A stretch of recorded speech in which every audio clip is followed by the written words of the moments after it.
இப்போ பார்க்க போது ஹெல்த்தியான ஃபுட்டு. அன்ஹெல்தி சாப்பிடக்கூட சொல்லியிருக்காங்க. அதனால அன்ஹெல்த்திக்கு மேலே உங்களுக்கு எகுலேயே ரொம்ப ஃப்ரூட்டில் டேஸ்டாக இருக்கும்னு தெரிஞ்சுக்கலாம். அதில் வால் இருக்கும், அதை எடுத்து இப்படி சாப்பிட்டோன்னே டேஸ்டாக இருக்கும்.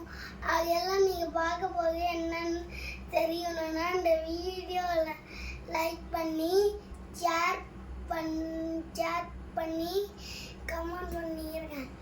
சாப்பிடுங்க. உங்களுக்கு பிடிச்ச இது இந்த வாழைப்பழம்லாம் டேஸ்டாக இருக்கும்.